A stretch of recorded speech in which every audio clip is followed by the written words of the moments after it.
अस्सलाम वालेकुम स्टूडेंट्स। बच्चों, आज का लेक्चर होने वाला है मैग्नेटिक डोमेन्स के बारे में।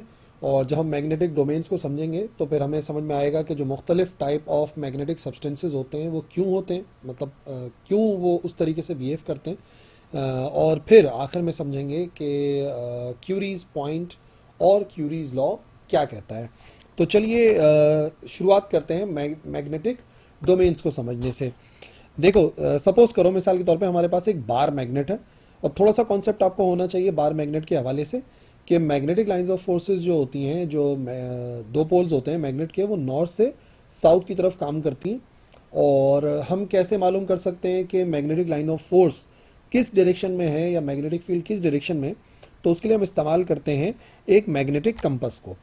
मैग्नेटिक कंपस की खास बात यह कि अगर आप उसको किसी मैग्नेट के करीब लेकर आओगे तो वो बता देगा कि भाई मैग्नेट का नॉर्थ पोल कौन सा है और मैग्नेट का साउथ पोल कौन सा है। ठीक है ना, तो हमें पता लग जाता है कि ठीक है भाई, ये जो है वो नॉर्थ पोल आ रहा है या ये साउथ पोल आ रहा है।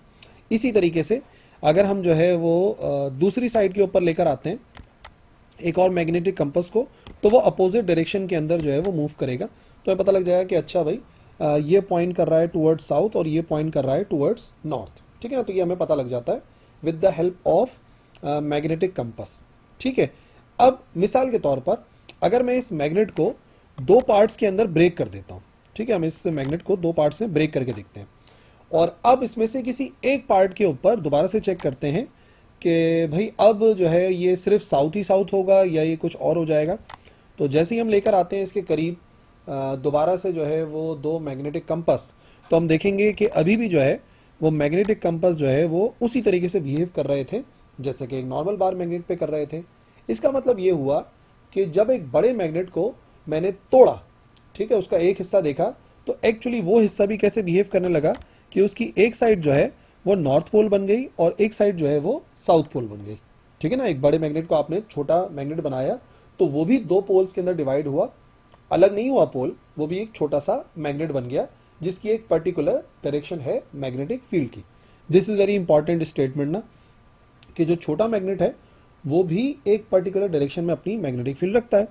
चलो फिर इसको भी तोड़ के देखते हैं। मिसाल के तौर पे इसको भी अगर मैं दो पार्ट्स के अंदर ब्रेक कर देता हूं तो एक साउथ आ गया और एक हमारे पास आ गया नॉर्थ।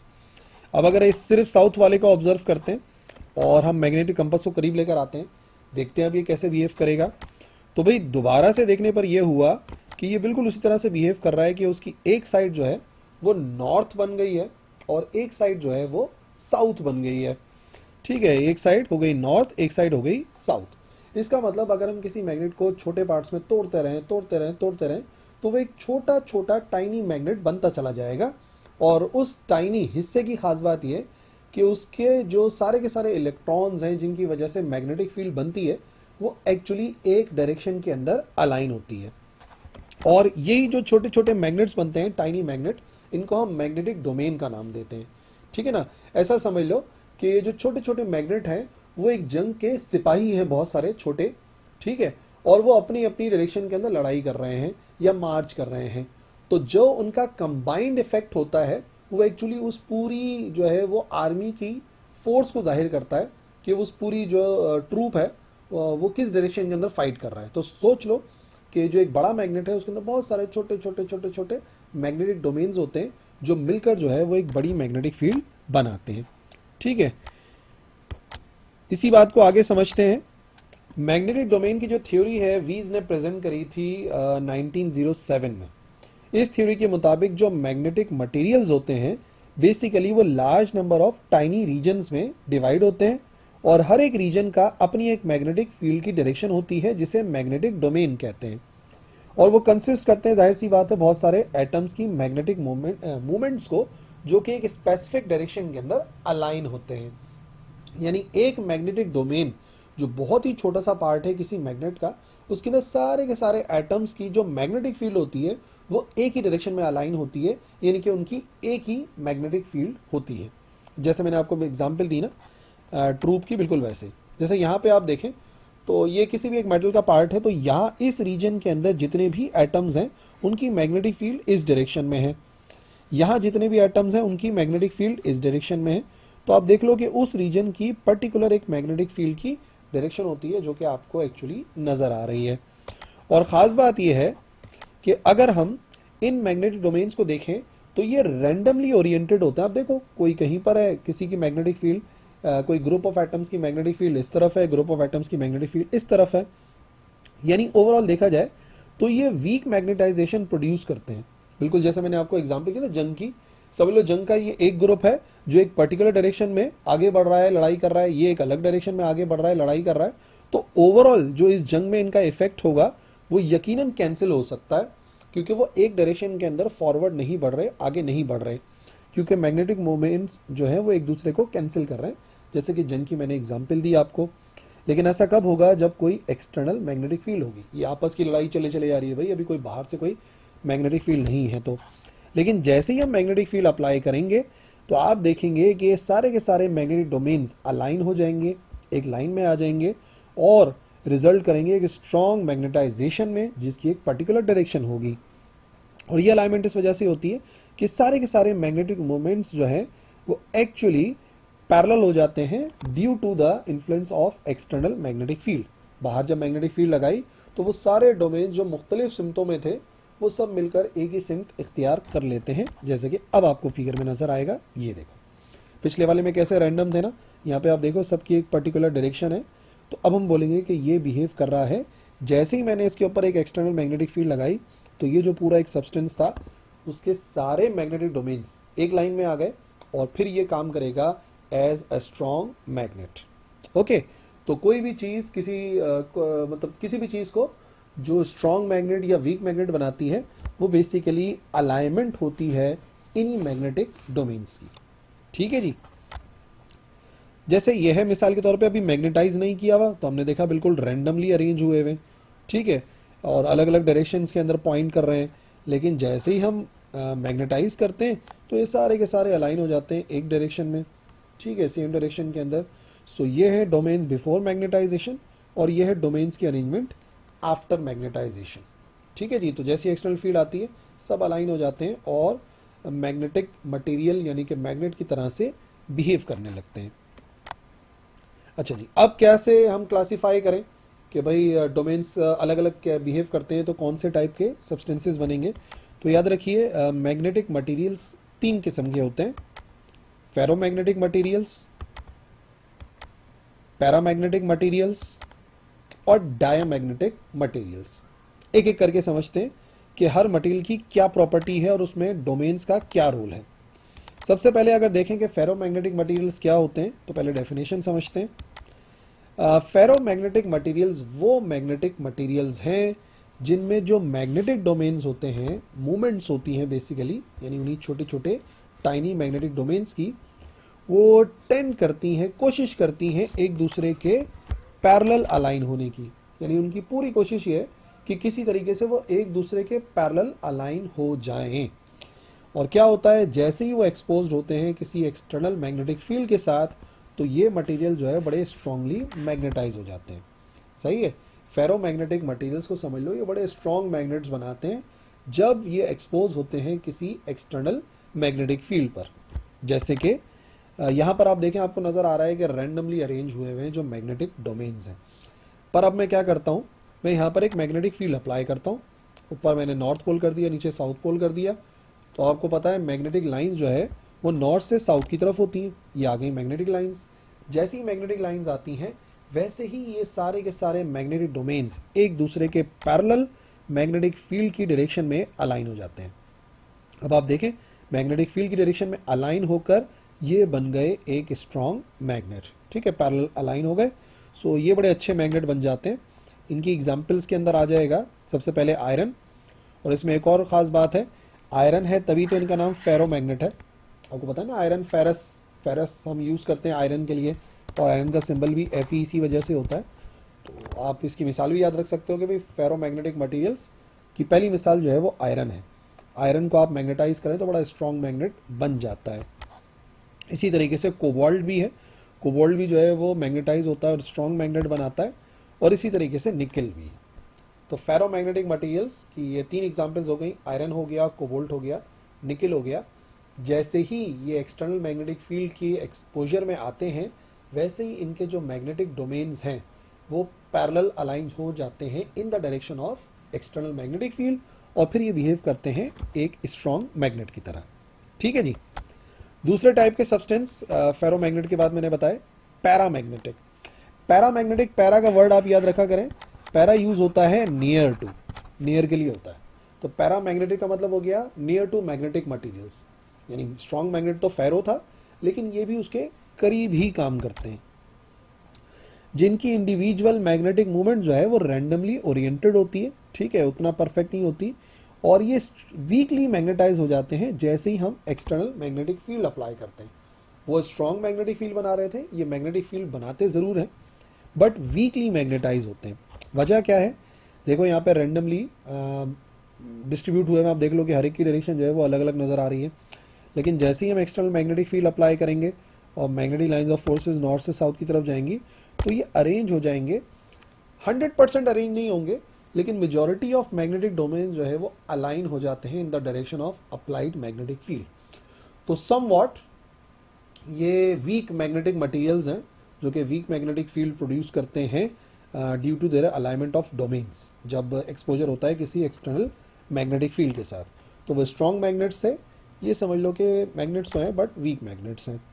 इनकी एग्जाम्पल्स के अंदर आ जाएगा हमारे पास एल्यूमिनियम, ठीक है, एल्यूमिनियम आपने देखा होगा खिड़कियाँ वगैरह बनती हैं एल्यूमिनियम की, और प्लेटिनियम हो सकता है, ठीक है, और इसी तरीके से टाइटेनियम भी हो सकता है। सो एल्यूमिनियम, प्लेटिनियम, टाइटेनियम ये मैग्नेटिक सब्सटेंसेस तो हैं, ये बिहेव तो करते हैं मैग्नेट की तरह, but they are weak magnetic materials, ठीक है ना। इस तरीके से आप याद रखिएगा कि कभी भी अगर मैग्नेटाइज होते हैं तो वीकली मैग्नेटाइज होते हैं, जबकि फेरोमैग्नेटिक जो है वो स्ट्रांगली मैग्नेटाइज हो रहे थे, ठीक है। अच्छा जी, तीसरे टाइप के सब्सटेंस डायमैग्नेटिक मटेरियल्स हैं। डायमैग्नेटिक मटेरियल्स की कोई मैग्नेटिक मूवमेंट नहीं होती, ठीक है, लेकिन अगर हम उसको एक्सपोज करते हैं किसी एक्सटर्नल मैग्नेटिक फील्ड के साथ तो वो डेवलप तो कर लेते हैं वीक बट नेगेटिव मैग्नेटाइजेशन।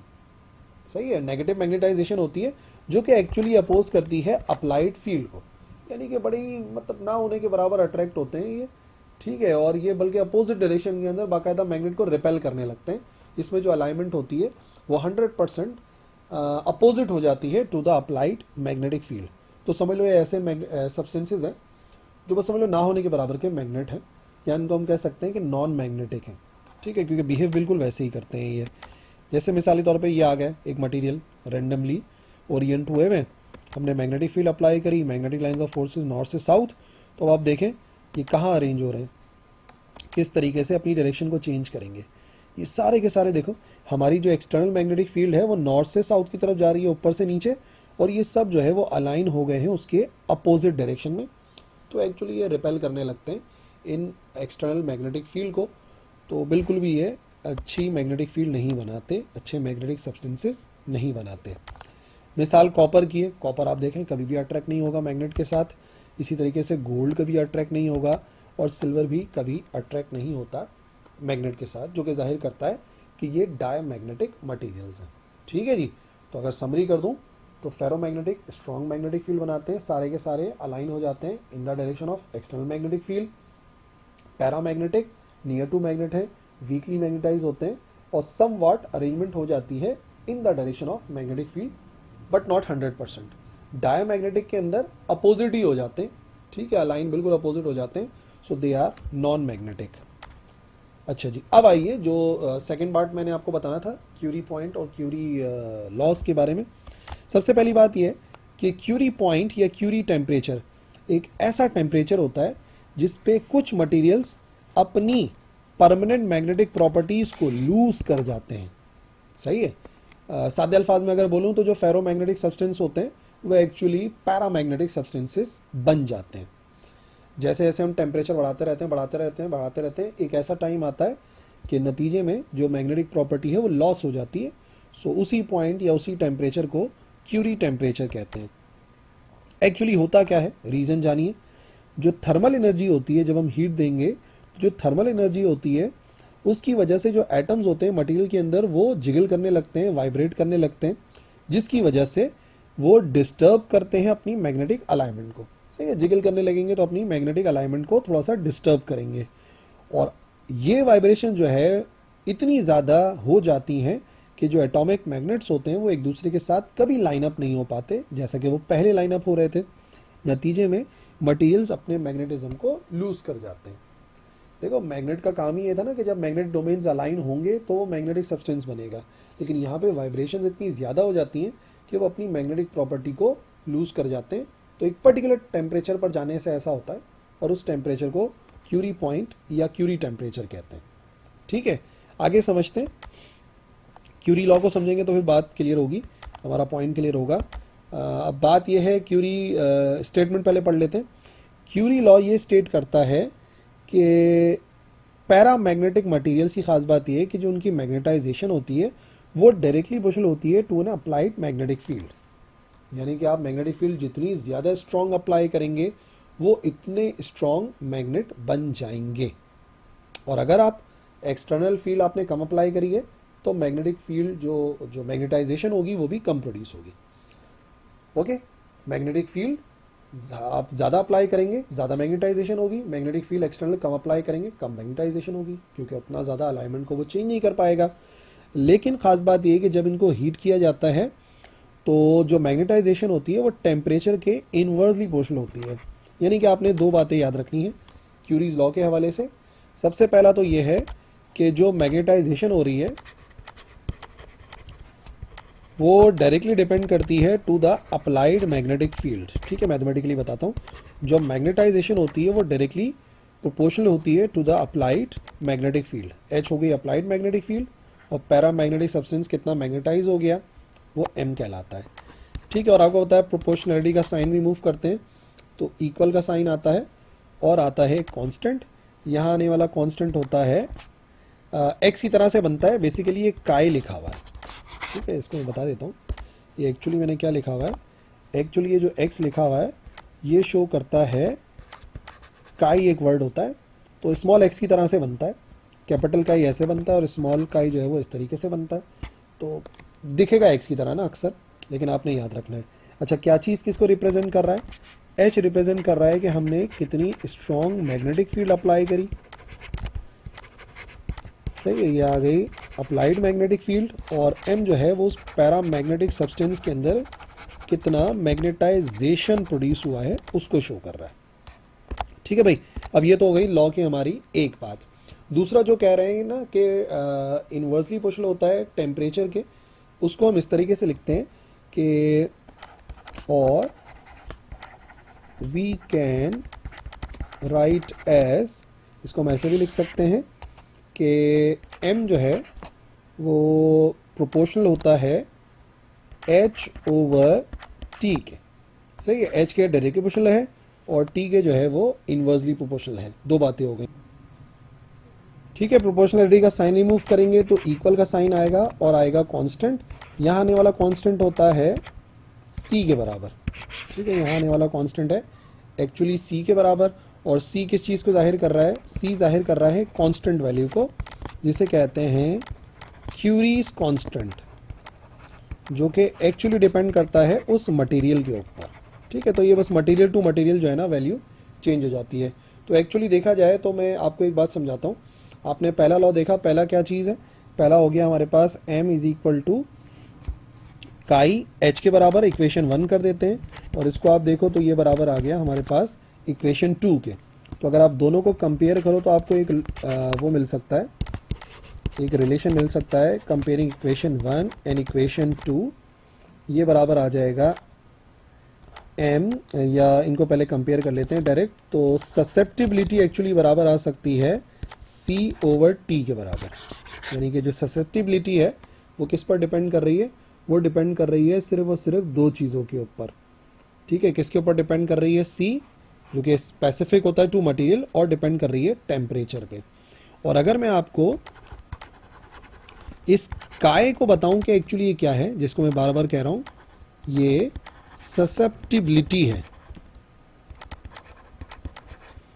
ये जाहिर करता है कि भाई ये तो बात सही है कि अप्लाई करने पर मैग्नेटिक फील्ड पर मैग्नेटाइजेशन प्रोड्यूस होता है, पर कुछ सब्सटेंसेस जो है वो ज़्यादा असर लेते हैं अप्लाइड मैग्नेटिक फील्ड का, कुछ कम असर लेते हैं। तो अप्लाइड मैग्नेटिक फील्ड का कौन ज़्यादा असर लेगा, कौन कम असर लेगा, वो उसकी डिपेंड करता है ससेप्टिबिलिटी पे। जो ज़्यादा ससेप्टेबल होते हैं वो ज़्यादा रिएक्ट करते हैं अप्लाइड मैग्नेटिक फील्ड पर, ठीक है। और कुछ जिनकी ससेप्टेबिलिटी का फैक्टर कम होता है वो अप्लाइड मैग्नेटिक फील्ड पर उतना ज़्यादा स्ट्रॉन्ग रिएक्शन शो नहीं करते, जो कि इस बात को जाहिर करता है कि वो उतने ज़्यादा ससेप्टेबल नहीं है to the applied magnetic field. सही है। तो देखो अब आपको दो बातें समझ में आ जानी चाहिए क्यूरी लॉ से ना। एक तो ये है कि फील्ड ज़्यादा मैग्नेटाइजेशन ज़्यादा, फील्ड कम मैग्नेटाइजेशन कम। और दूसरी बात आपको ये बात याद रखनी है, जितना टेम्परेचर ज़्यादा होगा उतनी मैग्नेटाइजेशन कम होगी। क्यों कम होगी? फिर वही बात है, जिगल करेगा, वाइब्रेशन करेगा, तो मैग्नेटाइजेशन उतनी स्ट्रॉन्ग प्रोड्यूस नहीं होगी टेम्परेचर बढ़ाने की वजह से। और अगर इस बात को मैं और थोड़ा सा एक्सप्लेन करूं with the help of graph, तो एक आयरन एटम के एग्जाम्पल की सपोज करते हैं। आयरन एटम्स के लिए ये है टेम्परेचर, जो क्यूरी टेम्परेचर है। और उसकी खास बात यह है कि हर एक आयरन का जो एटम होता है वो टाइनी मैग्नेट के तौर पे बिहेव करता है और वो बड़े स्ट्रॉन्ग मैग्नेट होते हैं, ठीक है। बट जैसे ही हम टेम्परेचर को बढ़ाते हैं तो टेम्परेचर को बढ़ाने की वजह से नतीजे में क्या होता है कि उनकी मैग्नेटिक प्रॉपर्टी लॉस होती है, वाइब्रेशन ज़्यादा होने लगती है, जिगल ज़्यादा करते हैं एटम्स, तो अरेंज नहीं हो पाते। तो आप देखो ये इसकी ससेप्टिबिलिटी है, ये इसका टेम्परेचर है एक्स एक्सिस के अंदर। शुरू में आप देखें कितना ज़्यादा ससेप्टेबल है। सही है। क्या मतलब इसका? इसका मतलब ये है कि वो बहुत ज़्यादा स्ट्रांगली बिहेव करेगा, यानी ज़्यादा मैग्नेटाइज होगा पर्टिकुलर मैग्नेटिक फील्ड पर। लेकिन जैसे जैसे टेम्परेचर बढ़ा रहे हैं हम एक्स एक्सिस के अंदर, उसकी ये ससेप्टिबिलिटी कम हो रही है, जो इस बात को जाहिर कर रहा है कि अब वो अप्लाइड मैग्नेटिक फील्ड पे कम रिएक्ट करेगा, कम मैग्नेटाइज होगा। कम होते होते होते होते होते एक पॉइंट पर ऐसा होता है कि आप देखें ये इस पॉइंट के बाद जो उसकी ससेप्टिबिलिटी है उसमें अच्छी खासी कमी आ जाती है, और उसके बाद वो जो सब्सटेंस है, टेम्परेचर बढ़ता है पर ससेप्टिबिलिटी में उतना डिफरेंस नहीं आता, क्योंकि अब जो सब्सटेंस है वो बन जाता है पैरामैग्नेटिक। तो एक टेम्परेचर के बाद ऐसा हुआ ना, पहले देखो लगातार कम होती रही, ससेप्शन कम होती रही, चाहिए रिएक्शन कम हो रहा था अप्लाइड मैग्नेटिक फील्ड पर एक पॉइंट के बाद दोबारा से टेम्परेचर बढ़ा, उसमें कुछ कमी आना शुरू हो गई। तो समझ लो शुरुआत में वो एक फेरोमैग्नेटिक सब्सटेंस था, लेकिन क्यूरीज टेम्परेचर के बाद उसने अपनी मैग्नेटिक प्रॉपर्टी को लॉस कर दिया, ठीक है। इसके लिए एक बड़ी इंटरेस्टिंग सी छोटा सा सेटअप भी एग्जाम्पल का वो मैं आपको दिखाता हूँ वीडियो की शक्ल में, उससे आप समझेंगे। देखो यहाँ पर आप देखो कि एक छोटा सा मैग्नेट है जो बार बार इसके साथ निकल से बना हुआ इधर अट्रैक्ट हुए चला जा रहा है लगातार, और फिर रिपेल हो रहा है, अट्रैक्ट हो रहा है, रिपेल हो रहा है। और यहाँ पर हमने जो है ना एक मोमबत्ती जलाई हुई है। अब एक्चुअली हो क्या रहा है, मोमबत्ती ऐसा क्या काम कर रही है कि इसकी वजह से ये अट्रैक्ट हो रहा है और रिपेल हो रहा है, अट्रैक्ट हो रहा है, रिपेल हो रहा है। देखो लगातार वाइब्रेट होता चला जा रहा है। कैसे वर्क कर रहा है देखिए, ये निकल है, एटम्स की एक पर्टिकुलर अरेंजमेंट है इसके अंदर, रैंडमली अरेंज हुए हुए, ठीक है ना, जानते हैं आप लोग। लेकिन जैसे ही हम इसको, ये जो रैंडमली अरेंज हुए हुए हैं डाइपोल्स, इसको हम एक मैग्नेट के करीब लेकर आते हैं, सही है, कहलाते हैं मैग्नेटिक डोमेन्स हैं। हम इसको किसी मैग्नेट के करीब लेकर आएंगे तो आपको पता है अप्लाइड मैग्नेटिक फील्ड की वजह से ये अपनी जो ये रैंडम डायरेक्शन आपको नज़र आ रही है ना, इसको ये चेंज करेंगे इस मैग्नेटिक फील्ड की वजह से, इस बड़े वाले मैग्नेट की मैग्नेटिक फील्ड की वजह से ये एक पर्टिकुलर डायरेक्शन के अंदर अलाइन हो जाएंगे। अलाइन होंगे तो ये अट्रैक्ट कर लेगा, ठीक है। फेरोमैग्नेटिक सब्सटेंस था, सही बात है। लेकिन अब क्योंकि इसको यहाँ से हीट मिल रही है लगातार, आपको नज़र आ रहा है मोमबत्ती की वजह से हीट मिल रही है, तो ये जिगल करना शुरू हो जाएंगे। जैसे ये जिगल करेंगे क्यूरी टेम्परेचर पे पहुँचेंगे, मैग्नेटिक प्रॉपर्टी लॉस होगी, सही है। तो जो इस मैग्नेट ने इनको अट्रैक्ट करा हुआ था, अब वो अट्रैक्ट नहीं करेगा, छोड़ देगा। जैसे ही अलग चले जाएंगे दोबारा से रीअरेंज हो जाएंगे मैग्नेटिक फील्ड की वजह से, दोबारा अट्रैक्ट हो जाएंगे। तो वो जो आपने बिल्कुल शुरू के अंदर देखा था ना कि ये बार बार जो है वो अट्रैक्ट हो रहा है, रिपेल हो रहा है, बेसिकली इसी वजह से हो रहा था। बार देखो बार बार अट्रैक्ट होना, रिपेल होना, वो इसी वजह से कि हो क्या रहा है, जैसे ही उसको अट्रैक्ट किया, ठीक है, तो वो मोमबत्ती के ऊपर आ गया, मोमबत्ती ने जो है क्यूरी टेम्परेचर तक पहुंचाया, वो डीमैग्नेटाइज हो गया, डीमैग्नेटाइज होकर जैसे ही दूर चला गया तो दोबारा मैग्नेट ने उसके जो सारे के सारे डोमेन्स थे उनको अरेंज कर लिया। तो एक छोटा सा सेटअप था, मैंने बोला ये आप लोगों को दिखा दूं कि देखिए हीट मिलने की वजह से मैग्नेटाइजेशन लॉस होती है, फिर कूल डाउन होकर दोबारा से मैग्नेटाइजेशन बढ़ जाती है, ठीक है जी। सो ये था आज का हमारा lecture about magnetic domains and Curie's law, Curie's point. And I hope कोशिश मैंने पूरी करी है कि मुकम्मल बात समझ में आ जाए। तो बच्चों तैयारी करो, याद करो, और अगर कोई सवाल है तो बताओ मुझे कमेंट सेक्शन में, इंशाल्लाह उसको भी क्लियर कर देंगे। अल्लाह हाफ़िज़।